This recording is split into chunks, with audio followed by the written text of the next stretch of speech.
Amém. Irmãos, vamos meditar na palavra do Senhor. Quero convidar você a abrir a sua Bíblia no Salmo de número 50. Salmo de número 50.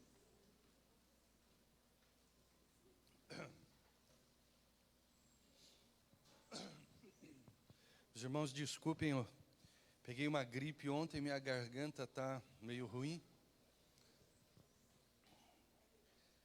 Mas está dando para entender, né?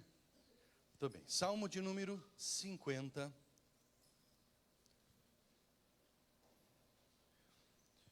Encontraram os irmãos, amém? Vou ler assim então o Salmo 50 inteiro e depois nós vamos meditar. Diz assim a palavra do Senhor: Fala o poderoso, o Senhor Deus, e chama a terra desde o levante até o poente. Desde Sião, excelência de formosura, resplandece Deus. Vem o nosso Deus e não guarda silêncio, perante ele arde um fogo devorador. Ao seu redor esbraveja grande tormenta. Intima os céus lá em cima e a terra para julgar o seu povo. Congregai os meus santos, os que comigo fizeram aliança por meio de sacrifícios. Os céus anunciam a sua justiça, porque é o próprio Deus que julga. Escuta, povo meu, e eu falarei. Ó Israel, e eu testemunharei contra ti. Eu sou Deus, eu sou o teu Deus. Não te repreendo pelos teus sacrifícios, nem pelos teus holocaustos continuamente perante mim. De tua casa não aceitarei novilhos, nem bodes dos teus apriscos, pois são meus todos os animais do bosque, e as alimárias aos milhares sobre as montanhas. Eu conheço todas as aves dos montes, e são meus todos os animais que pululam no campo. Perdão. Se eu tivesse fome, não te diria, pois o mundo é meu, e quanto nele se contém.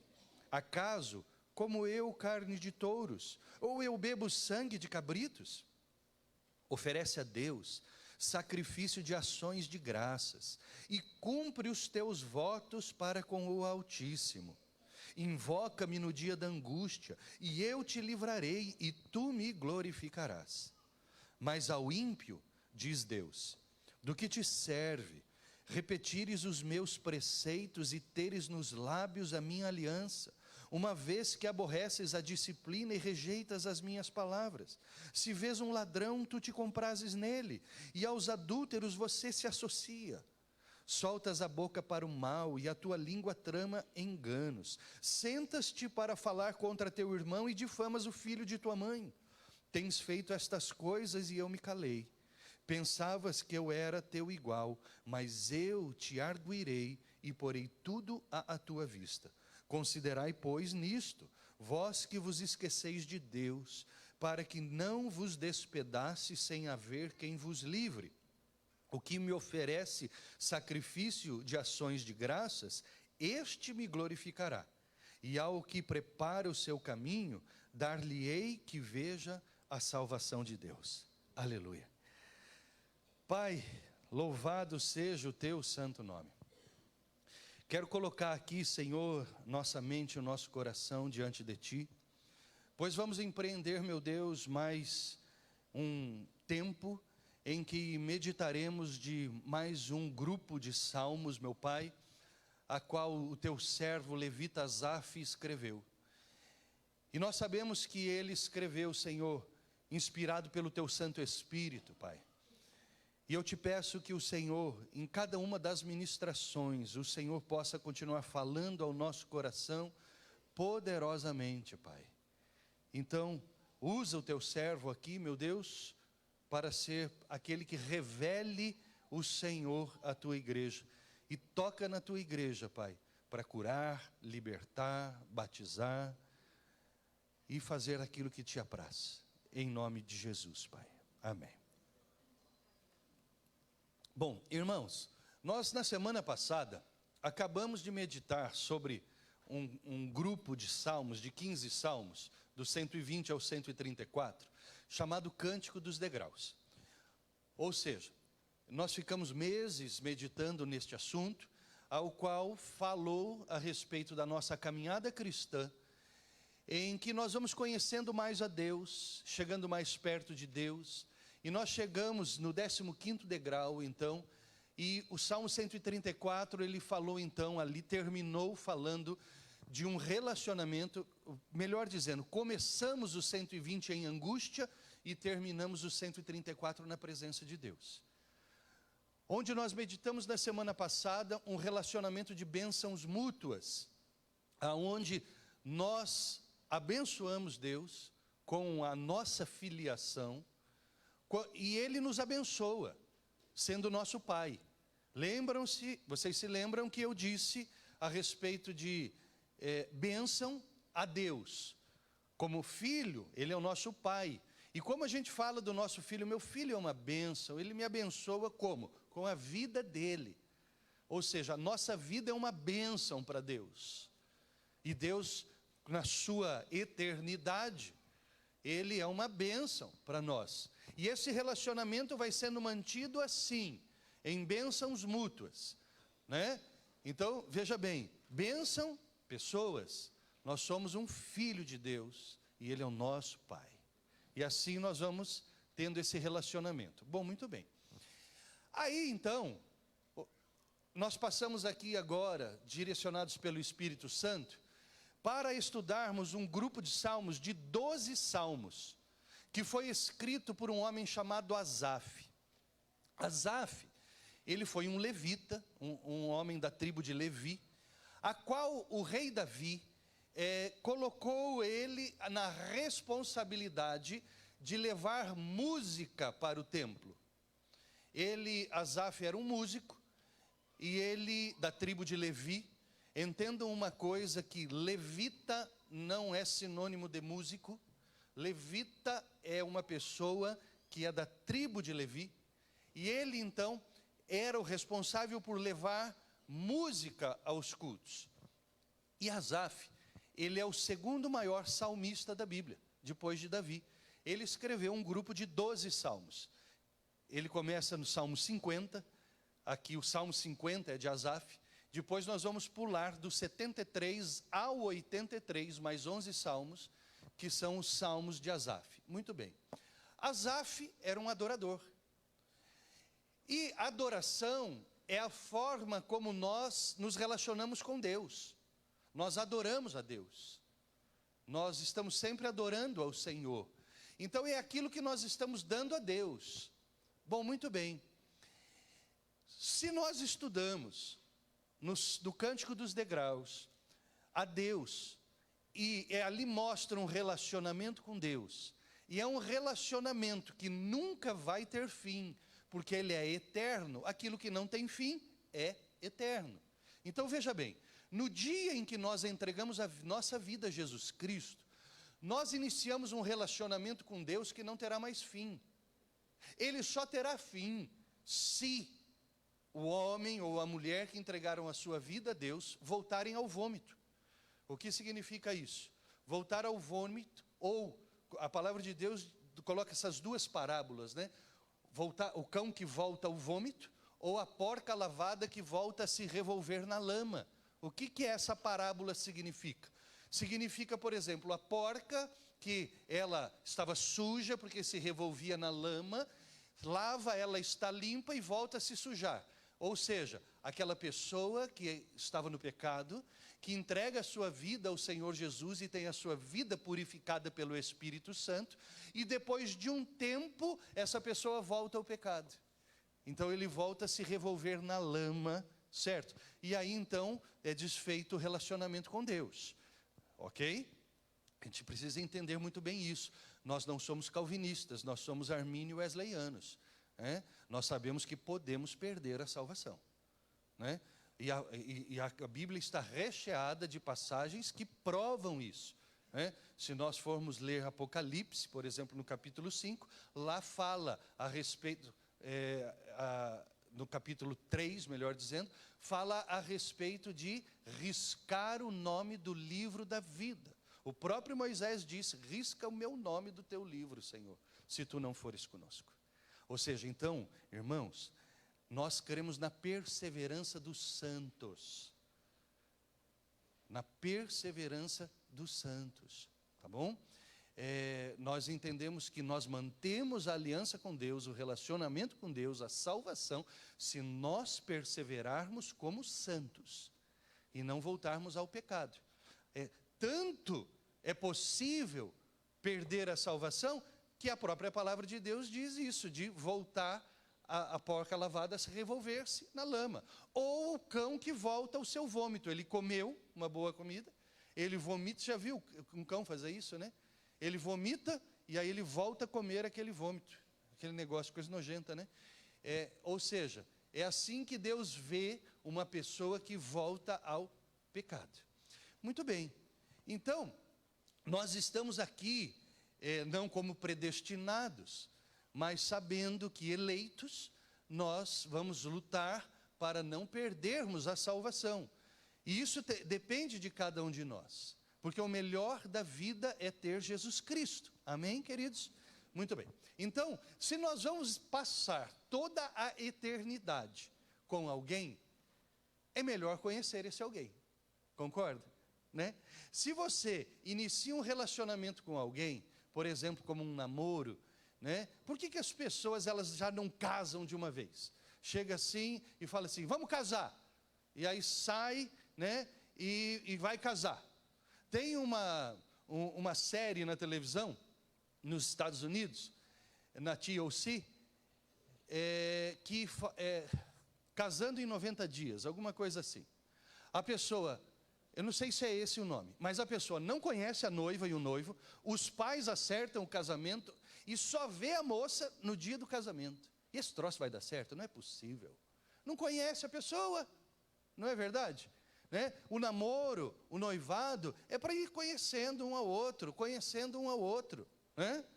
E pode-se chegar a uma decisão de que não vai dar certo, rompe, né? Antes de casar. Por quê? Porque o casamento é para sempre. O casamento é para sempre. Então, irmãos, tudo aquilo que é para sempre é uma responsabilidade muito grande, concordam? É para sempre. É uma responsabilidade muito grande. Quer ter filho? Pense bem, é para sempre. É para sempre. Né? Vai casar? É para sempre. Tem que ser muito bem pensado. Né? Tem que ser muito bem decidido. E relacionamento com Deus é para sempre. Só que é o seguinte, todos esses relacionamentos que eu estou falando, aqui de casamento, de filho, o tempo põe fim. Casamento, até que a morte o separe, certo? Morreu, um ficou viúvo ou viúva, acabou aquela aliança, pode até casar novamente, né? O relacionamento com Deus não, ele extrapola os limites do tempo e da vida terrena, para sempre mesmo, não terá fim, é eterno, até porque a vida ela é eterna e não temporal. A vida temporal é essa que nós estamos vivendo, aqui agora, limitada pelo tempo. A vida eterna não tem mais tempo, é eterno. Então, se nós vamos passar toda a eternidade com Deus, é bom que o conheçamos muito bem. E é exatamente isso aqui, então, que Asaf e os Salmos de Asaf, eles vão estar trazendo para cada um de nós esse entendimento, essa revelação de quem é Deus. Asaf é um nome que significa coletor de impostos, aquele que ajunta. Isso que significa a palavra Asaf. Então, nós vamos começar hoje aqui, retirando pelo menos 5 passagens do Salmo 50, que revelam Deus, para que a gente possa conhecer o Senhor. A primeira delas está no versículo 1, que diz assim: fala o poderoso, o Senhor Deus. Muito interessante, meus irmãos, que essa combinação aqui, poderoso, o Senhor Deus, ele acontece só 2 vezes na Bíblia. El Elyon. Nós cantamos uma música, né, que fala do El Elyon, né? Então, veja bem, El Elyon ou El Elohim significa El Deus. Elohim poderoso. Aqui já está essa combinação, ela está mostrando um reforço do nome de Deus. Porque veja bem, quando nós falamos Deus, já vem no bojo do nome Deus, poder, ok? Mas aqui, tanto aqui como lá em Josué 22, 22, está falando de uma combinação que ele não é só poderoso, ele é o Todo-Poderoso.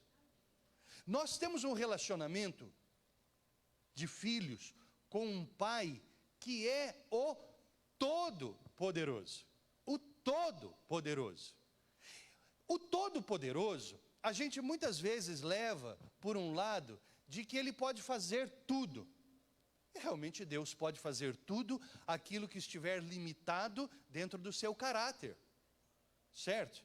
Porque Deus, ele não vai fazer algo que, na sua onipotência, que vá macular o seu caráter. Por exemplo, Deus não rouba bancos, né? Deus não comete adultérios. Aí você pode até falar o seguinte, assim: ei, mas Deus nem é casado, pastor, como ele cometeria adultério? Mas o Espírito dele não habita em nós? Nós não somos cristãos? Nós não estamos aqui, como eu disse, com o Espírito Santo, que é o representante de Deus na terra, que habita dentro de nós? Então quem é o representante de Deus na terra? O habitado pelo Espírito Santo, eu e você. Então quando acontecem essas coisas, adultérios, mentiras, roubos, fornicações, pelo povo de Deus, não é Deus que está agindo. Não é o Espírito dele que está habitando no crente. Amém? Nós somos um em Deus. Jesus Cristo, em João 17, ele diz muito bem isso na oração sacerdotal, que eles sejam um, como eu e ti somos um. Nós somos um com Deus, nós somos um só povo, temos um só Senhor. E quando nós estamos falando que Deus é o Todo-Poderoso, ele pode sim fazer todas as coisas, dentro dos limites da sua santidade. Mas aqui também remete a uma coisa muito importante. Uma pessoa que tem poder sobre algo, é porque ela é dona daquilo, verdade? Ou seja, por exemplo, talvez você tenha vindo de carro e parou o seu carro ali fora. Você tem poder sobre o teu carro, você tem a chave, você tem o documento, porque você é proprietário daquilo. Quando aqui está dizendo El Elohim, o Todo-Poderoso, está dizendo aqui, e que nós lemos aqui, que exatamente ele tem poder sobre todas as coisas, porque foi ele que as criou. Ou seja, esse Deus que nós iniciamos um relacionamento quando nós entregamos a nossa vida a Jesus. E como que nós entregamos a nossa vida a Jesus? Nós um dia fomos convencidos pelo Espírito Santo que não habitava dentro de nós. O Espírito Santo não habita em pessoas pecadoras, ela está fora. E diz a palavra do Senhor que é Ele que convence o homem, estando fora, do pecado, do juízo e da justiça. Ele vem e convence o pecador, isso chama-se graça preveniente. Ele vem e convence o homem que ele é pecador, e que se ele não se arrepender dos seus pecados, ele será condenado à morte eterna, certo? A viver para sempre afastado de Deus. Porque Deus não se relaciona com pecadores. Ele não anda por caminhos tortos. Como eu disse para você, Deus não mente, Deus não adultera, Deus não rouba, e Ele não se dá com pessoas que fazem isso, né? Há muitas discussões sobre isso. Muito bem. Como que então processa-se isso, pastor? Convencidos pelo Espírito Santo. E aqueles que se arrependem, porque tem pessoas que não se arrependem dos seus maus caminhos, sabe que está errado, né? Sabe? É aquela tipo de pessoa assim: eu não sou santo não, mas eu já fiz a minha boa ação do dia. O camarada sabe que não é santo e acha que ele vai engrupir Deus fazendo umas coisas boas durante o dia. O homem foi feito para fazer coisas boas, não uma ou outra. Muito bem, arrependido dos seus pecados, arrependimento significa abandono, arrependimento significa conversão, significa sair deste caminho. Então, o arrependimento, uma pessoa arrependida, ela abandona os seus pecados, vai até Jesus, pede perdão a Jesus e diz: daqui para frente, o Senhor é soberano sobre a minha vida. E eu só vou fazer aquilo que o Senhor quer que eu faça. Isso é entregar a vida a Jesus. O Senhor é o meu Salvador, só o Senhor salva. Eu reconheço que não há salvação em nenhum outro, como a palavra diz, ninguém vem ao Pai senão através de mim. E a partir desse momento abandonou o pecado. Isso é entregar a vida a Jesus, certo? E aí Jesus então tem o domínio de novo da nossa vida, certo? O Espírito Santo que aqui estava vem habitar dentro de cada um de nós, né? E nós ali estamos sujeitos a Deus agora, irmãos. Ele é dono, Ele é o meu dono. Deus é o meu dono, e Ele é o El Elohim, o Todo-Poderoso. Ou seja, Ele pode me chamar aonde Ele quiser, a hora que Ele quiser, para que Ele quiser. Primeiro entendimento que nós temos que ter é esse: nós entregamos a nossa vida a Jesus, e nós iniciamos um relacionamento em que há um soberano sobre as nossas vidas, que é Deus, que é Pai, que é Mestre, que é Senhor e que é dono sobre a minha vida. Ele é dono, Ele é o El Elohim, Ele é o Senhor Todo-Poderoso. Sabendo isso, nós começamos a entender o que é rebeldia. Nós começamos a entender o que é pecado. Então, tudo aquilo que faça com que eu deixe de me submeter a Deus como propriedade dele, é rebeldia, é pecado, é falta de temor, de respeito. Um filho que fala mal do seu pai, não é? Assim é um crente que fala mal de Deus, que fala mal do Senhor. Fala mal como? Reclama, murmura. Lembram-se, vocês se lembram do povo que saiu do Egito? Realiza, eu gosto dessa palavra, realiza na sua cabeça a história bíblica. O povo desce para o Egito. Desce para o Egito para quê? Quem foi o primeiro a chegar no Egito? José. Ele vai para lá como plano de Deus. Essa noite eu vou falar de José. Ele vai para lá como plano de Deus para salvar a vida de muita gente. Ele diz profeticamente. E aquele povo vai para lá e vive como rei. Vive como rei. Olha como Deus é bom. Não havia comida na terra, só havia no Egito. Deus pega a família de Israel, de Jacó, manda primeiro José. José se torna o cara no Egito. O cara, só Faraó achava que era maior. Ele achava que era maior do que José. Ele achava, tá? Porque José estava muito acima dele. Muito bem, José compra terra, José compra tudo. E de repente traz a família. Olha que bênção. Olha que coisa maravilhosa que Deus fez. Traz ali 70 pessoas que se transformam numa multidão de 3 milhões de pessoas dentro do Egito.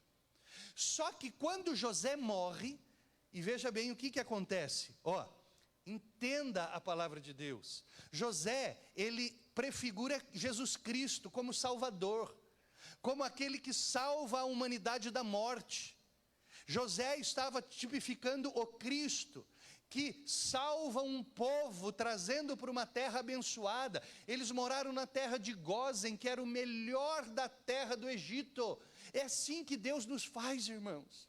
Deus é esse Deus, que Ele pega um povo, e Ele traz para uma terra que mana leite e mel.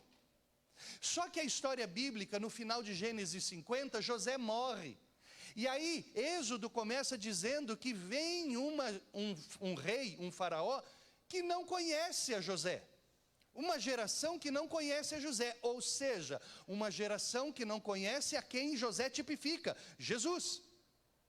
Então o que acontece? Aquela geração se perde. Ali está falando de um povo que desvia dos caminhos do Senhor. O que acontece com aquele povo que desviou dos caminhos do Senhor?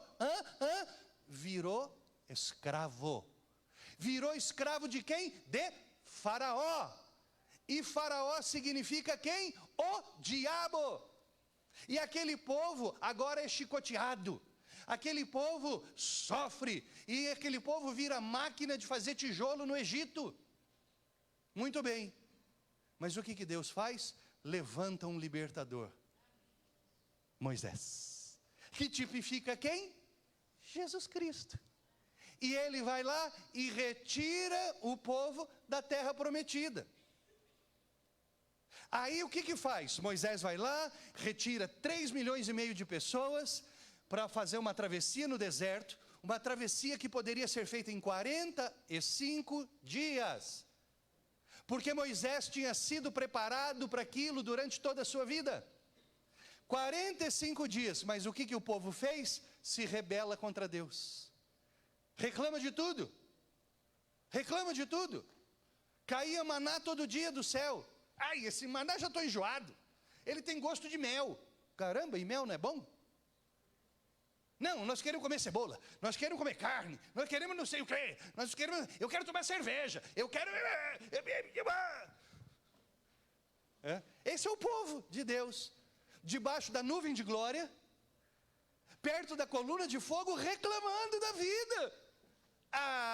O que acontece? Vocês vão morrer. Vocês vão morrer no deserto. 40 anos andando em círculo. 40 anos andando em círculo. Deus mostrou a terra. Deus mandou 12 espias. Eles vão para lá, cada uva era desse tamanho. Um cacho de uva para ser carregado, precisou de pessoas numa vara carregando. A jaca, que já é desse tamanho, hoje imagina o tamanho. Enfiar o pé na jaca não dava. Você tinha que cair de cabeça na jaca. Hein? Imagina. Só que 12 espias, 10 não veem essas coisas. Vê o tamanho dos homens. Ih, lá só tem gigante. Não, gente. Deus é maior que esses gigantes. Olha as bênçãos de Deus. Olha onde Ele está levando. Nós vamos entrar e arrebentar tudo. Não. Aí é que está. Ele é Deus. Mas Ele não é só Deus. Ele não é só El. Ele é El Elohim. Aqui que nós precisamos entender. Nesse poder de Deus, Ele tem poder sobre todas as coisas. Nós não podemos nos rebelar contra Ele. Nós precisamos ser humildes. Quando nós começamos a entender quem é Deus, nós começamos a entender como nos portar perante Ele. Eu não posso chegar para Deus e falar assim, eu determino que o Senhor faça isso. Pelo amor de Deus, Ele é El Elohim. Quem é o barro para dar ordens para o oleiro? Jesus Cristo. Essas teologias malucas que tem por aí, elas detonam o cântico dos degraus. Detonam o relacionamento com Deus. A única coisa que eu posso falar para Deus, sabe o que é? Sim, Senhor. Sim, Senhor. E faço com gosto. Porque Ele é El Elohim. Ele é o dono de tudo. Ele é o dono de todas as coisas. Ele não é só poderoso, Ele é todo poderoso. Ele é o todo poderoso. Ai, que coisa linda. O que é isso? 10 horas já. Eu vou ter que parar por aqui.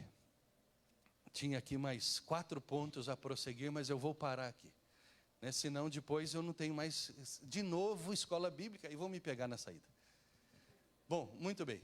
Eu vou parar por aqui, irmãos, no Todo-Poderoso. Depois, nós vamos prosseguir, nós vamos falar sobre o juiz, sobre o Elion, o Altíssimo, o Eu Sou, o Deus Eloá. E aí a gente vai prosseguir. Bom, muito bem. Então vamos terminar aqui, nesse momento agora, falando o seguinte então. Queridos, nós iniciamos um relacionamento. Esse relacionamento se iniciou com o convencimento do Espírito Santo. Alguns se arrependem, outros não. Nós entendemos que a graça, ela é resistível. Muitas pessoas resistem à graça de Deus e não se arrependem. Mas aqueles que se arrependem, e arrependimento, entenda, é abandono de pecado, é abandono de forma de vida, abandono, largou aquele negócio e iniciou um relacionamento com Deus, que é para sempre, querido, que ele tem que ser para sempre. Deus quer que seja para sempre, mas nós precisamos viver submetidos a esse Deus que é o Todo-Poderoso. E Ele é todo-poderoso, sim, para fazer infinitamente mais do que pedimos ou pensamos. Mas Ele também é todo-poderoso para vindicar o nome dEle através de nós. E para nos chamar para fazer a vontade dEle.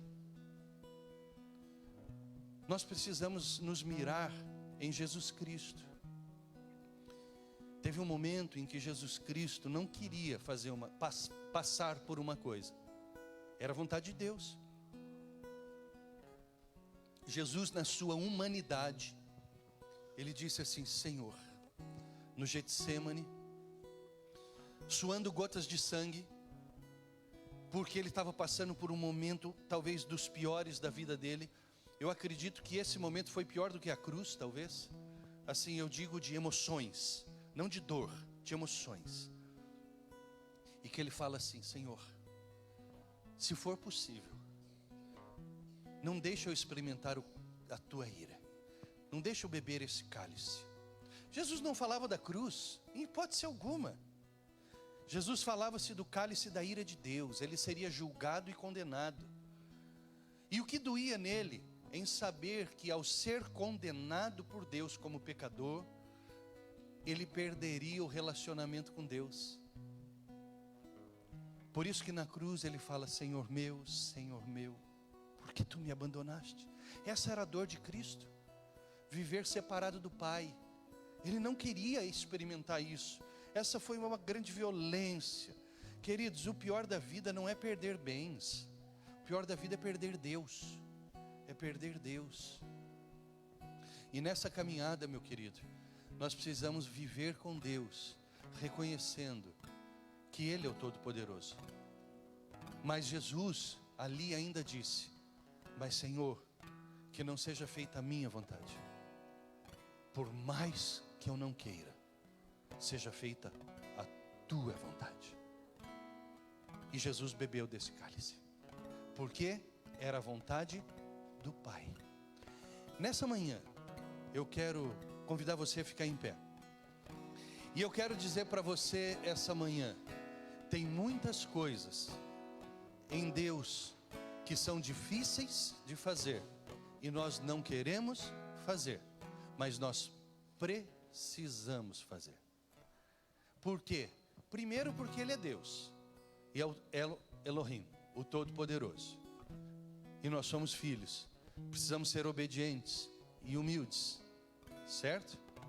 Mas segundo, porque a vontade dEle é muito melhor que a nossa.